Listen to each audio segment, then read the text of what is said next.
This is Beyond Belief Sobriety, a podcast for people who are seeking or who have found a secular path to recovery from addictions of all kinds.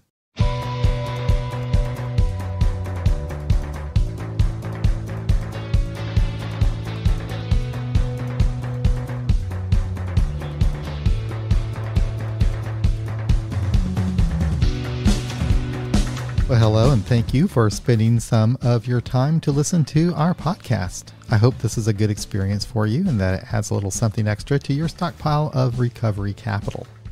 In this episode, I speak with Lea Lauks, author of Fireflies, Finding Light on a Journey Through Addiction.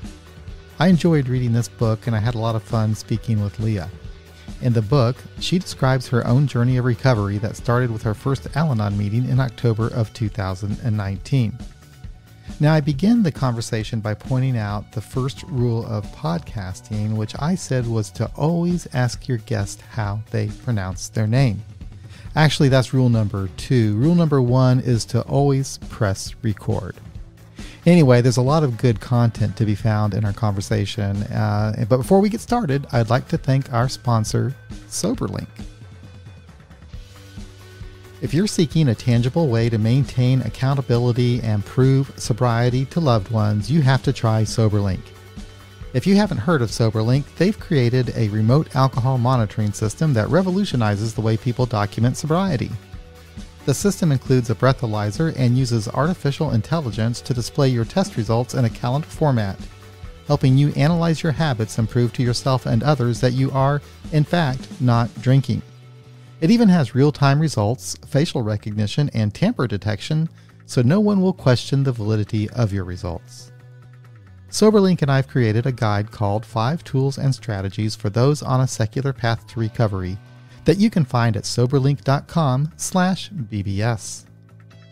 If you're ready to take the next step in your recovery journey, mention the Beyond Belief Sobriety podcast when ordering SoberLink, and you'll receive $50 off their device. And now, episode 257, Fireflies.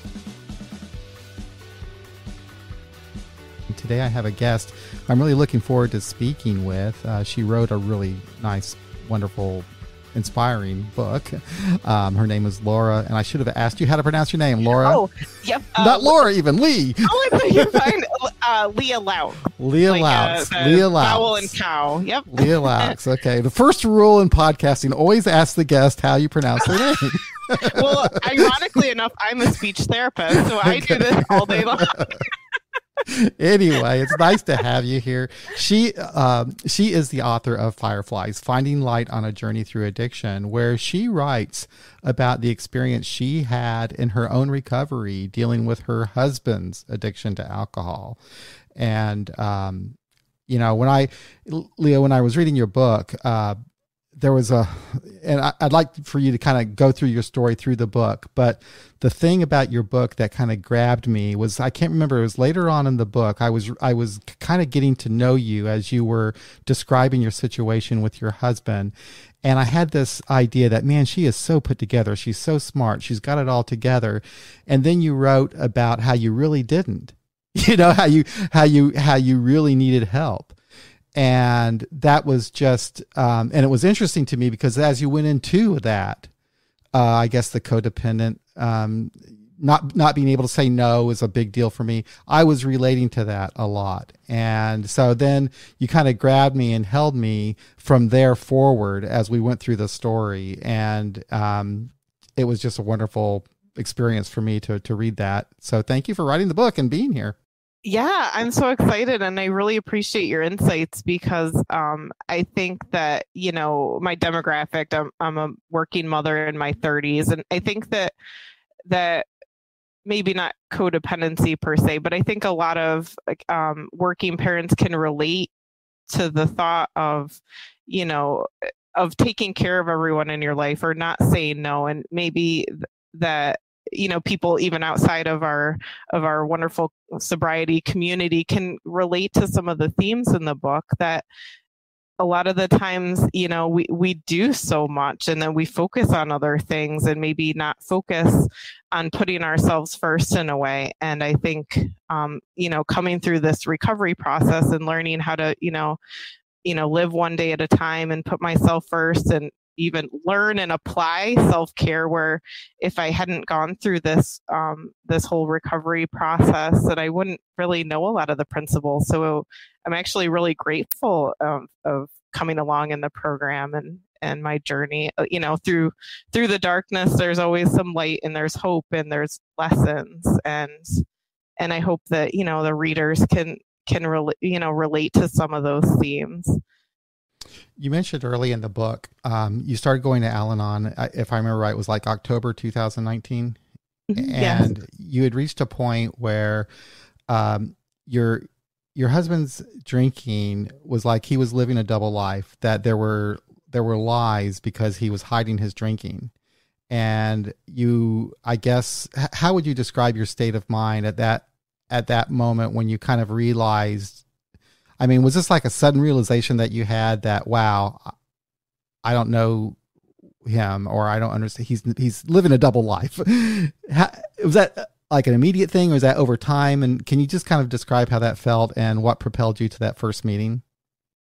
Yes, definitely. I think it was kind of twofold. It was sort of like, I feel like with our culture, there's not a definitive line of what sometimes the pervasiveness of the alcohol culture. So, a lot of times, I would come home and have a glass of wine and be like, oh, I had a bad day, or I had a great day, I'm going to have a glass of champagne to celebrate. So I knew my husband was a heavy drinker, and I chose to kind of overlook some of those things. I think even before I started in Al-Anon, sometimes I sort of,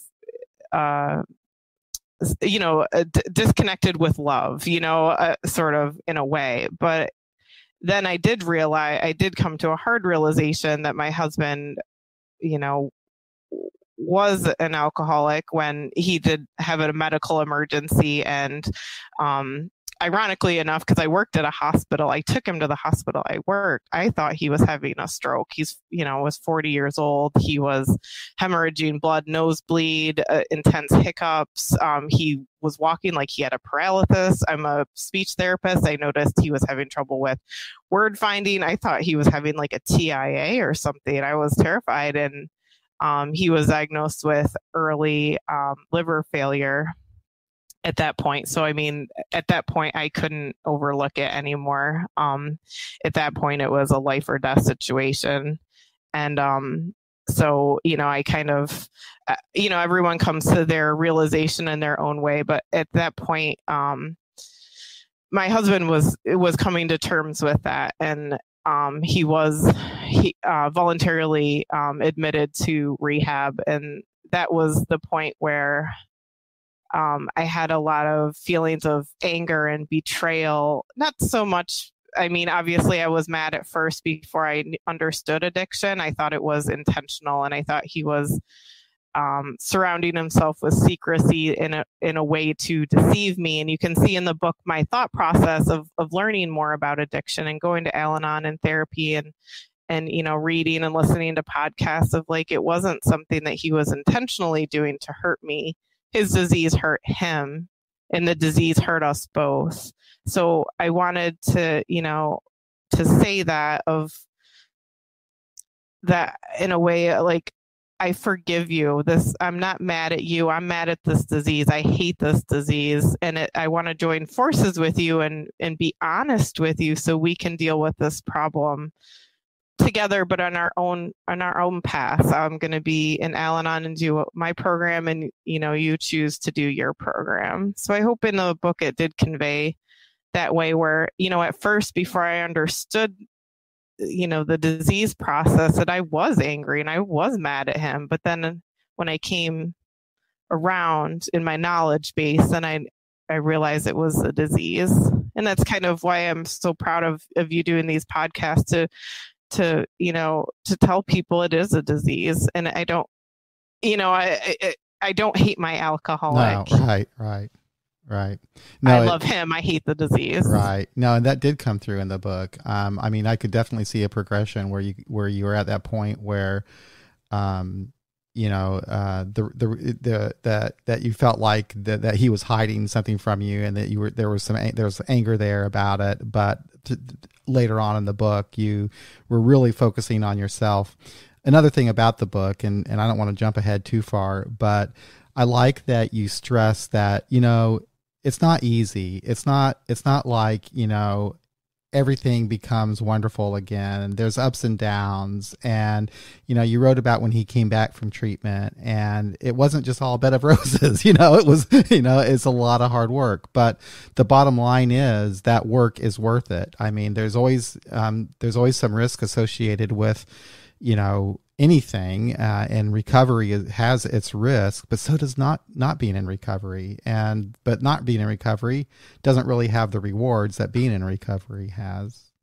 So one question I had for you, though, has to do with, I wonder if from the spouse of an alcoholic, from their perspective, do they deal with denial also? I mean, I remember when I first acknowledged and recognized that I had a problem with alcohol, I was shocked as I looked back that I didn't realize it earlier. Did you have that feeling? About not recognizing my son or my husband's? Yes, I did. And there's a part in the book where I just felt so guilty and shameful because my daycare provider told me that our son didn't want to be picked up by my husband. And he was in the book, he's 3, he's 5 now. And at that time I just thought, because, I was his primary caregiver, and that, and he's a small child, that he gravitates toward, his mother. And I didn't really recognize some things that my son was picking up on, that my husband wasn't present with him, that he would pick him up from daycare and zone out in front of the TV and drink. And, he never was violent with us or anything like that, but he just was checked out. And that was the part that was the hardest part of me writing the book, because to sit with that, to sit with my, of things that I ignored or, let go, and that, potentially could have put our child in danger, and to sit with those kind of feelings.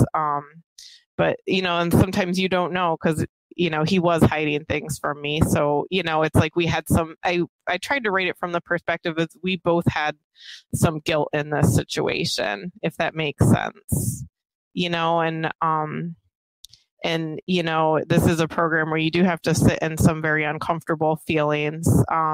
But at the end of the day, we only can take this day and try to move forward. And my son now is in kindergarten, and on Friday he came home with a paper that it had said, "What's something that you like about yourself?" And he said, "I'm happy. I like myself because I'm happy." And I immediately, went to my husband and said, thank you for your work in recovery. It's been 2.5 years, and we both do this journey together. We're both sober now, and take one day at a time and try to be present for our son. And, that our son is happy now because his dad is present and healthy and alive is, the miracle. And, we just came from a soccer game where my husband is coaching, the team now, and his sponsor had said, "Hey, this is an unexpected gift of sobriety." He's never, he has like very limited knowledge about soccer. And, but, of like, I see an opportunity to connect and make the world a better place in a way, and a 12 step in a way. And of we might not have that light or that happiness or that awareness unless we've kind of been through it in a way. I don't know if that makes sense, but the true happiness and the honesty in our relationship now, and the empathy we have for other people that are struggling, are the gifts of sobriety, that if we hadn't been through this, we wouldn't be that aware. And I think I tried to explain how that was at the end of the book, when I said I was drinking like a lemonade, and just realized, like, even after a year of sobriety, and I don't consider myself an alcoholic, but I realized that in order to live life with someone with a long-term illness, that I have to do my part in it. And for my choice was, I can't expect him to do something that I can't do myself. That doesn't seem fair to me. And also that I recognized that, some behaviors that I was doing to cope with things aren't healthy. It's kind of a wildly unhealthy culture we have, the wine mom culture. I'm in my 30s. Oh, my kid did X, Y, and Z. I should, drink tonight. Or, those are very unhealthy things that we kind of maybe promote in our culture. And I recognize that there's better ways to cope. And, after a year of sobriety, I tasted this like kiwi lemonade and just realized how much more, I don't know if it was awareness or my senses came back, but it's like, just feeling like alive. And that's just a gift of sobriety. I thought that was interesting that you decided for yourself to also become abstinent from alcohol along with your husband. I know not all Al-Anons do that, which is fine, but I thought that was interesting, and it does remind me that alcohol just basically really isn't good for you anyway. It's really not good for anybody. I took it like you numb your pain. For my husband, a lot. He had chronic pain. He had depression. Yeah.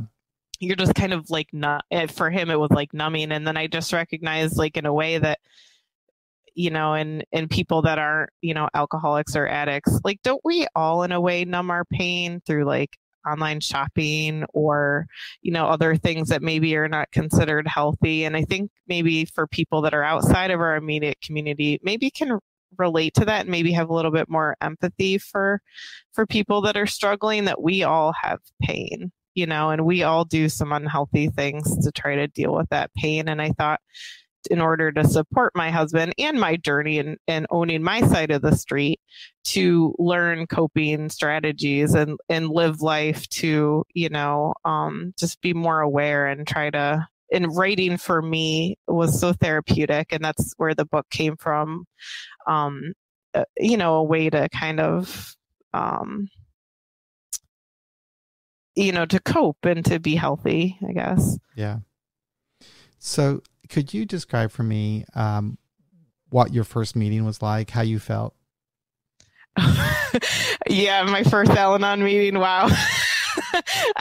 You had mentioned that I was, buttoned up and together. I'm kind of like the friend you always call when you need help or, and you need advice or whatever. And all I can say is I was a complete hot mess when I went to Al-Anon. It was so embarrassing because I showed up there and, I had, nice makeup and nice clothes on, and I get there and I literally got like 2 words out before the floodgates opened. And it was just, and nobody really wants to tell their, deepest, darkest secrets to a bunch of strangers. And what was so funny was the Al-Anon room was in this really bad part of town. I knew because I worked at a medical facility that was adjacent to it. And it was just, it was like a super seedy part of town. Didn't want to be there. I really wanted no part in Al-Anon when I went there. And then I just broke down into tears, and the chair of our meeting just like held me. It's like this grandmother woman just like holding me. And it's just like, at that point it was just, you're at your rock bottom, and just to have somebody be there of like, hey, I've been there, and that feeling of being free. I think, women, especially, I come from a little type A perfectionist set of just being like, there was something so freeing about that of like, I'm not perfect. I'm not okay. Like, I'm no parts of this do I feel okay, but just that like someone will love me and care about me and be there for me. And eventually there's a way through this. And that's why I wrote the book of someone that, hey, is like, I had the vision of my head of somebody that was in my shoes. Like, I just don't want to get out of bed this morning. I've been crying all night. I just feel just like there's no hope. And I wanted to write the book for someone that was in my place so I could make them feel like they weren't alone, because feeling alone is yeah, and to feel that like somebody has been there, or somebody has experienced some of the feelings that I have, it just that gives you just so much hope. Yeah, so much hope that maybe I can come out of this and be okay and not so alone. You know, one of my more memorable experiences in recovery was taking a woman to an Al-Anon meeting. And I hadn't been to very many Al-Anon meetings. I think that might have been my second, maybe, time I've ever been to an Al-Anon meeting. But what blew me away, and I don't know why it surprised me. I don't know why it impacted me this way, because I've seen it in AA a million times. But that everyone in that room understood exactly where that woman was. And I could just feel the love in that room for that woman and the care. And I just felt like, wow, man, she was in the right place. And I don't know if she kept going back or not, but that's the power, I think, of Al-Anon and AA, is to find yourself surrounded immediately in a community of people who really understand where you're at. Completely. And especially for this audience, I wanted just to say there was a part of my book, and I'm not religious or anything.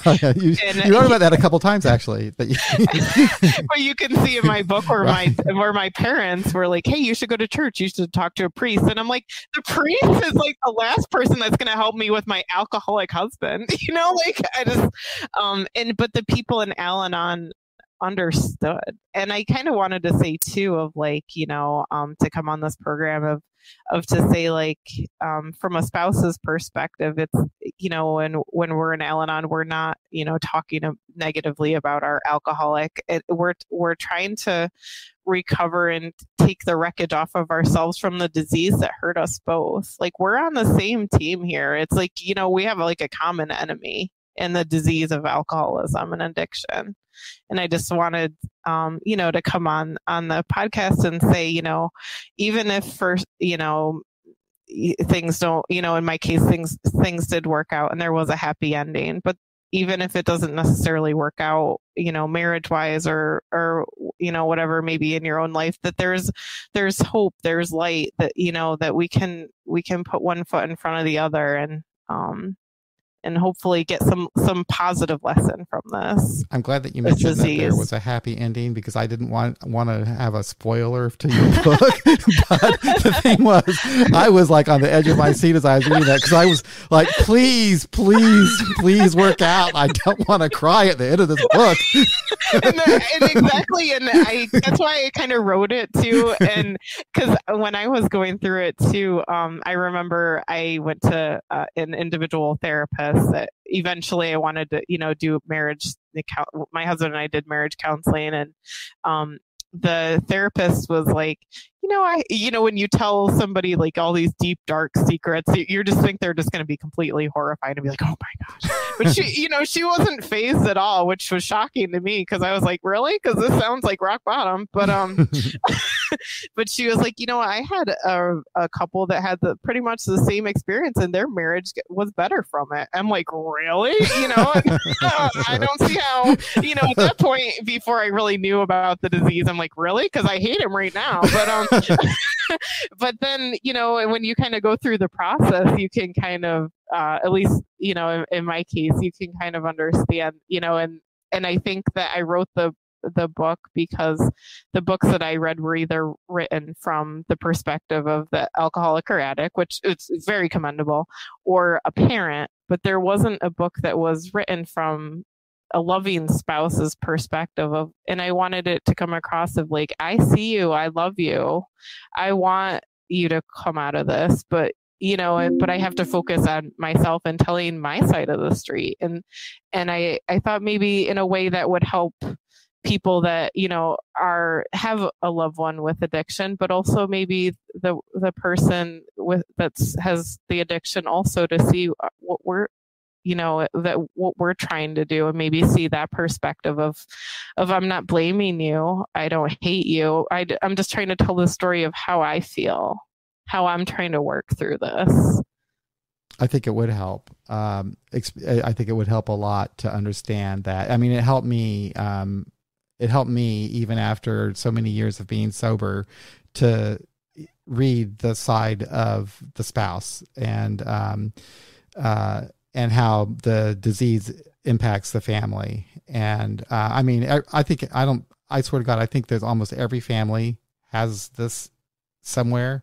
And maybe not in their immediate household, maybe a generation ago, it was a problem. I don't know, but it's so widespread. We deal with it in my family. You know, my mother-in-law goes to Al-Anon, and her daughter, my wife's sister, is the alcoholic and is not doing very well. But my mother-in-law is. In fact, I'm going to suggest that she read your book. She's going to love it. But it's helping her cope with her own feelings, I guess, and her own trauma around this disease, you know? And so it's been very, very helpful for her. So I wonder if you could go through a little bit about the whole process of when your husband started treatment. I mean, he first of all, he was very badly physically addicted, so he had to go through a physical detox. Yes. You know, it's just a happy ending and a miracle. I mean, it's just when he basically he had to go to detox, which was a very long detox. He had almost multi system failure at 40. He had beginning liver disease. They had to keep him in 24/7 medical monitoring. I couldn't call him. He was in detox for 3 days. They called me at work and said he's not doing well. He has full body tremors. So he almost died before rehab and during detox. So, you know, and at that, I'm 38 now, but I was 36 at that time with a 3-year-old. And, you know, getting a call at work that your spouse is not looking like they're going to pull out of this is very traumatizing when, you know, when you consider I could be a widow. I'm not even like, you know, in my mid 30s. And, you know, and I think when you kind of deal with that, you're not the same person. You know, I'm not the same person I was. You know, I'm a stronger and better person. But so he was in a medical professionals program. And that's another interesting aspect, by the way, of this book, is there's a whole other issues around medical professionals and addiction.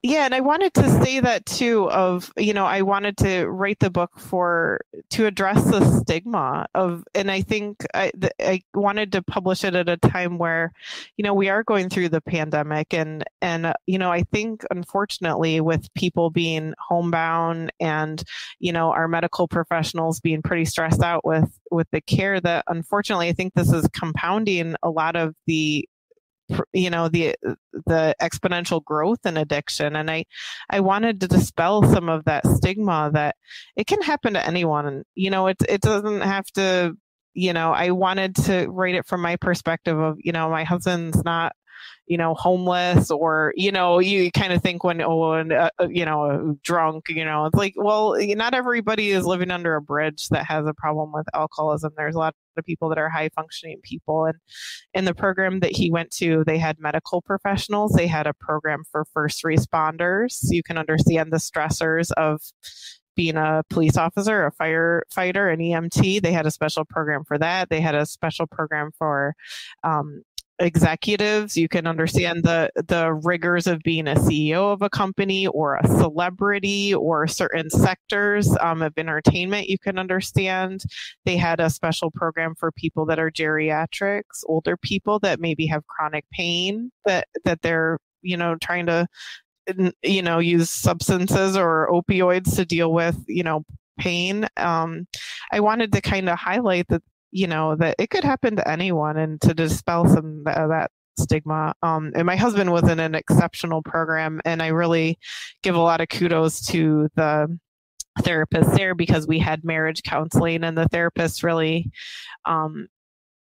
were the ones that helped me recognize that the disease really hurt me. And even before I, you know, started to realize about my husband's addiction of I did have codependent behaviors, even as a child growing up in a strict religious household and always, trying to be Miss Perfect and doing what I'm told and things like that, where I wasn't really maybe living the life to the fullest or the healthiest that I could be. So in a way, I'm really grateful for learning the, strategies and applying the principles to realize that I don't have to acquiesce to please other people. I can do what's healthy for me. So yeah, my husband was in rehab for 7 weeks, and then usually they go to sober living, but because I had done the training and marriage counseling and that, they had released him home because I was, that he had a safe place to go.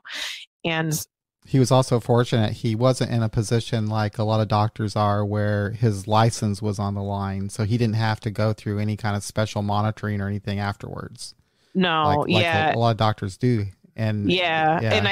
And like I said, you can't really force anyone into sobriety or anything, but I had intervened at the point of luckily where he didn't have any criminal or professional things. And that's kind of why I wanted to kind of spread some awareness, because, I think like in a way, if we have that dialogue and talk about the disease and have that maybe that early awareness of things, and we can, get people on the right track before things spiral out of control. Maybe that people can recognize that they're having a problem before they have criminal charges, before they, lose their license and don't have a job to go back to. But we can kind of intervene at the point of it's not been going on for 40 years and you have a lot of health problems, but maybe we can turn it around when we're, and our loved ones are younger and able to, live meaningful lives.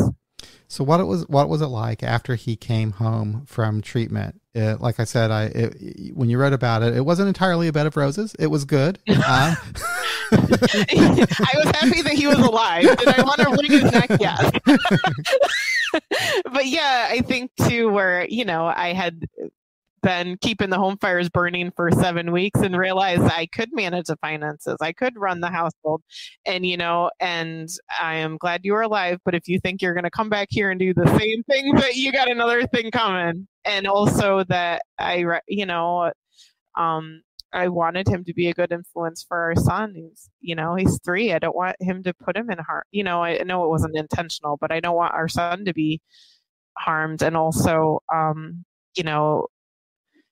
I was proud of my husband for breaking the chains of addiction, because, I don't want our son to have that model at home, because, he would be the 4th generation of an addict in our family. And I want him to break so good for my husband for, breaking that genetic chain. I don't want our son to be harmed if we can model. And that's, why I chose kind of sobriety, of that we can, we might not have any control of that nature piece. He might inherit the gene, but we could model ways of dealing with our emotions in a healthy way, hopefully, for our son. And so when he came home, a lot of things that could be sort of triggering, like, some of the things that he would hide from me, like if he had the office door closed or something, where I would start getting a little bit anxious. But actually, one of the women in Al-Anon would tell me, like, don't kiss with a sniff. And basically that means that, you do your program as he does his. You're not helping him by, being his big brother, watching his back, being on his every move. But like, I'm going to do my program and focus on what I need to do. You focus on what you do. And a quote I told myself a lot was, when you focus on the hurt, you continue to suffer. But when you focus on the lesson, you continue to grow. And the lesson is we're alive and we're healthy, and, we're better for our struggles. We recognize we're more aware, we're more empathetic, and we're just trying to live our lives to the fullest. And and I just try to focus that, and and from my experience, I think I'm more brave and I take more risks, like even coming on this podcast, or I started my own business, or I try new hobbies and try to do things that push me outside of my comfort level. Those are all things that are that are gifts from that, of like, I can overcome things that are hard and do things that are potentially scary or new. Right. Yeah. That's one of the benefits I found of being sober was that I had more time on my hands.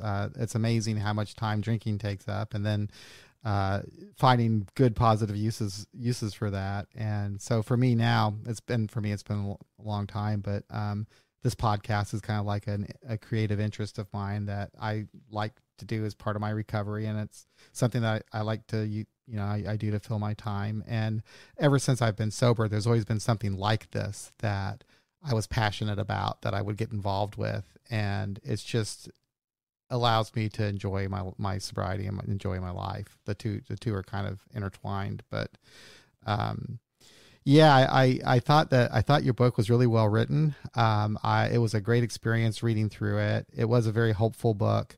It was realistic. I could feel the emotions of everybody involved in the book, as you were writing it.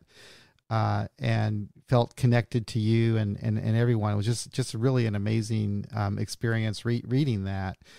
So I totally recommend it to anybody. I've already posted it on my Facebook group and suggested that they read it. I'm going to send it to my mother-in-law as well.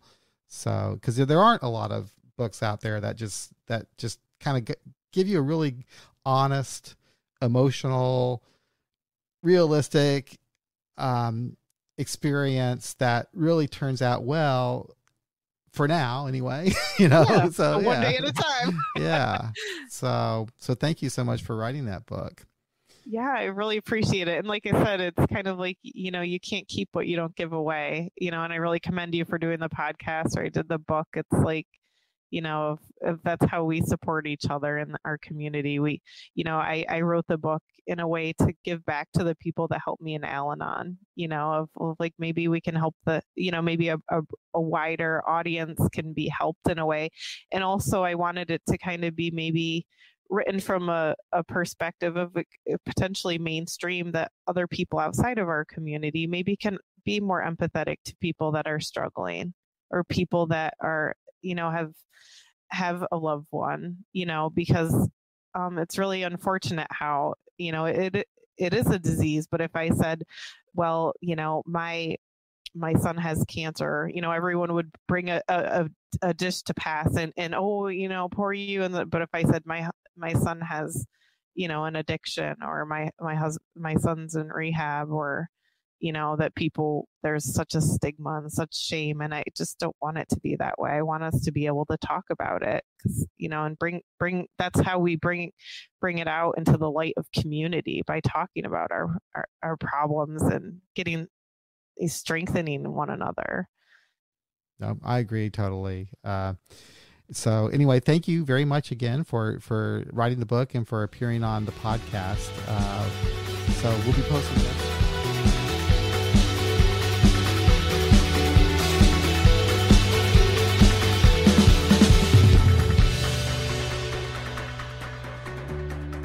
That's another episode of Beyond Belief Sobriety. Thank you for listening. If you would like to support our podcast with recurring monthly contributions, head on over to patreon.com/beyondbeliefsobriety or become a member of our YouTube channel. If you'd like to make a one-time contribution, then visit our website, beyondbeliefsobriety.com, and click on the donate button. I do appreciate your support. Thanks again for listening. We'll be back again real soon with another episode of Beyond Belief Sobriety.